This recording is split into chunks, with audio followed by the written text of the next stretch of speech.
Hi everyone, welcome to my YouTube channel. This is Crypto Chum Trader. So, it's been a while na makagawa ako ng content pero hopefully makagawa ako ng 2 to 3 videos per week. Okay? Para at least maturuan ko pa rin kayo ng quality. So, again, before nyo panoorin to, gusto ko lang sabihin sa inyo na 3 parts tong video na to. Number one is yung POI strategy. Number two, yung dissection natin sa Tau USDT. Number three, yung Aster. Okay? Lahat yan mapapanood nyo this week and upload ko na yan in advance. So, mag-start muna tayo sa POI verse strategy. Okay? Punta tayo sa Telegram. So if wala ka pa sa Telegram, you can message me or join the link dyan below sa YouTube para maintindihan mo tong mga pinopost ko na to. So this is yung main channel. Dito hindi ka pwede mag-chat kasi ito yung public kung saan pwede kayo mag-chat. Okay? Ito main channel lang for announcement. So dito tayo sa POI verse strategy. I-explain ko muna sa inyo. Pag nakuha ko tong idea na 'to nung one of my sessions sa Menti, okay. Kasi gaya ng sinasabi ko sa inyo, the more you ask questions, the more na nagfo-formulate yung curiosity and gumagawa ka ng iba't ibang ways para mas maintindihan mo yung information. And the more you analyze, the more mo siyang mas nage-gets. So kung gusto niyo ng clarity about POI and strategy, i-explain ko sa inyo ngayon. So, pag sinabing POI, ito yung specific area kung saan magre-react si price. So, maraming klase ng POI and matututunan niyo yun sa Tau USDT tsaka sa Aster USDT. And pag sinabing strategy, complete plan or system na yun na sinusunod mo. So, kasama na doon yung entry, exit, SL, kung magkanong risk, kung tuwing kailan ka magte-trade, anong date and time, and so on. Pati journaling, yun yung approach mo sa market. So, imagine mo na lang yung POI nasa loob lang ng strategy, okay. So, POI is not strategy itself. Dun lang tayo nagbe-base kung saan pupunta si market and kung saan siya magre-react. So, sa strategy naman na gamit mo, may POI sa loob. Like, for example, ang gamit ko is SMC. Sa SMC, ang POI dun sa loob is pwedeng order block, pwedeng fair value gap, or sa patterns, pwedeng ang POI ko is support and resistance. So, I hope nagigets niyo yung clear definition ng dalawa. So, yung nasa image, analogy lang to na parang mag-hunting ka ng animal. Okay? So, i-explain ko sa inyo para alam nyo in a different illustration. So, POI, where the animal usually passes, yun yung location. Strategy, how you hunt, tools, timing, and rules. So, yan. Uh, get more, gets more this sa YouTube. So let's say for example POI, where the animal usually passes or location. Let's say yung animal is yung price. Usually, dumadaan siya sa iba't ibang area. Yun yung POI niya. Let's say for example, pwede siyang dumaan sa fair value gap, pwedeng dumaan sa liquidity, sa order block, sa supply and demand, sa support and resistance, and so on. Ngayon, ang strategy naman, dun tayo nag-aabang sa POI na yon. So let's say for example, sabi natin meron ditong tatlong location.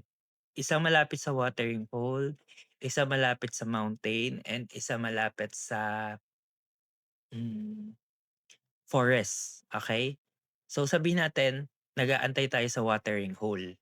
And meron tayong tools specific dun sa watering hole para mag-hunt ng animals. Pag pumunta dun si market, pag pumunta dun yung animals, dun natin malalaman kung kaya natin siya i-hunt or hindi.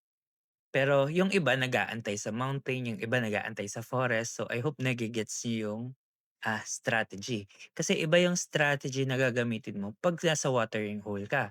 Iba yung strategy na gagamitin mo 'pag sa mountain ka nag-aantay, okey? So ito yung strategy, how you hunt, tools, timing, and rules, yan. So may rifle siya and gear, right timing, tracking, and step. So kumbaga parang journaling 'to, ito naman time frame and tools, technical analysis. So, yan yung hunting plan. Okay.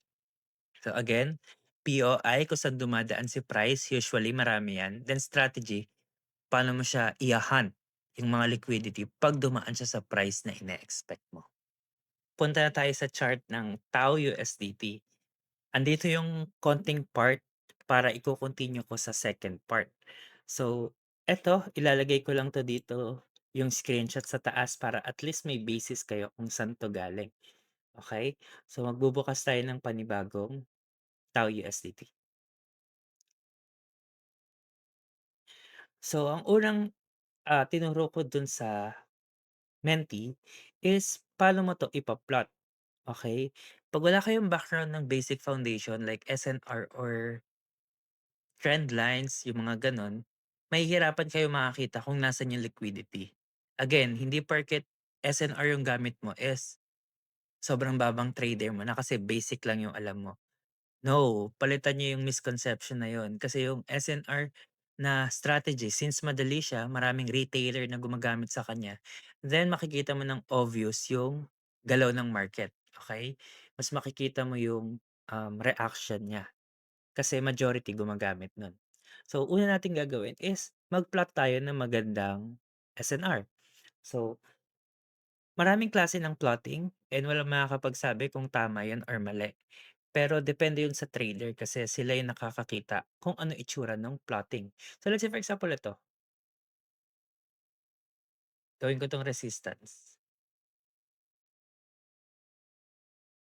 Ito gawin kong support, yung red support. So, 'di ba mostly common sa inyo ganyan yung mag-plotting? Okey lang naman 'yan, pero puwede mo kasi 'yan i-improve. Ang goal dito is makuha mo yung mga lahat ng nasa taas. 'Pag sinabi kong lahat ng nasa taas, eto 'yun,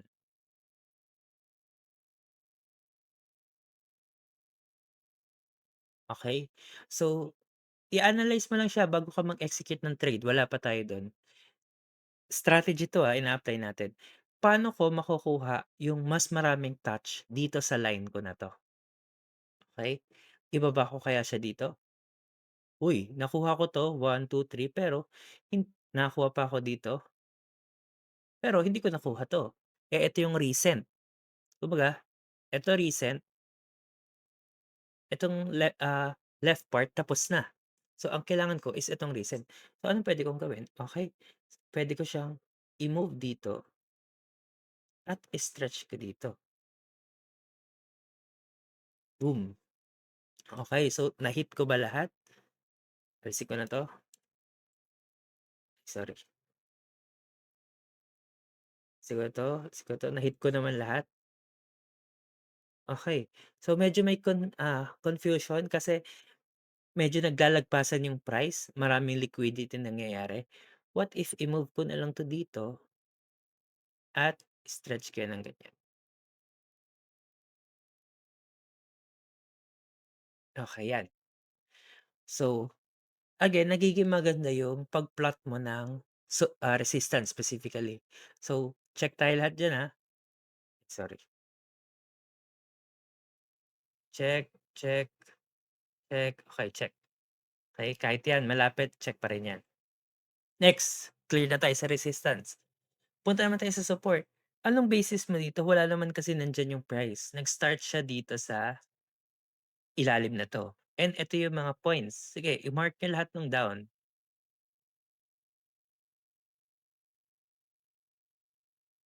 Okey. So, una nga alisin mo dito sa down is eto, kasi tapos na 'to, eh, mas nakababa na si price. Next, alisin mo 'to, kasi nasa gitna 'yan, internal 'yan.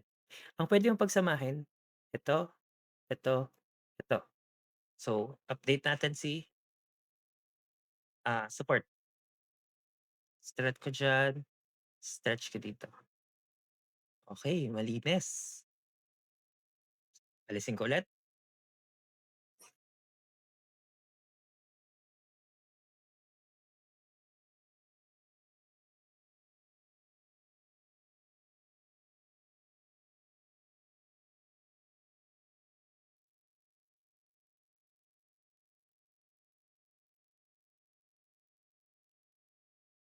Ngayon establish na yung magandang, SNR natin, puwede na tayong bumaba sa 1 hour para himay-himayin 'tong setup na 'to. 'Pag sinabing himay-himayin, i-observe niyo kung ano yung madalas na reaction ni price. So, paano niyo mate-trade yung ganito? since established na yung price natin, ayan. Bumaba, umakyat, bumaba, umakyat. Lahat 'to liquidity kasi yung baba nila bitin, umakyat ulit ta's diretso baba, taas. And 'yan maganda, diretso sa target sa taas. Most likely dito 'yan. Ngayon paano mo ita-trade 'to, 'yon ang mapapanood mo sa next video 'pag hinimay-himay ko sa inyo 'to kung saan hahanapin yung POI. So again, yung strategy na in-apply natin is 20% pa lang. Then ipapasok ko na yung POI. So, yung strategy natin hindi pa buo. Kumbaga na-strategize na natin 'tong Tau USDT, pero parang 20% pa lang kasi naaral pa lang natin is yung bigger picture. Ngayon ipapasok ko si POI. Si POI once lang kasi yun lang naman yung hahanapin mo, kung saan ka mag-aabang kay market and matututunan niyo yan sa next video hanggang matapos 'tong 100% ng strategy. Okay ba yon? So, see you ulit sa next video. Abang-abang lang. Follow for more para updated ka. Make sure mapanood niyo 'tong tatlong part ng video na 'to kasi very important na malaman niyo yung application tsaka yung, analysis. Yun lang. Thank you and bye-bye.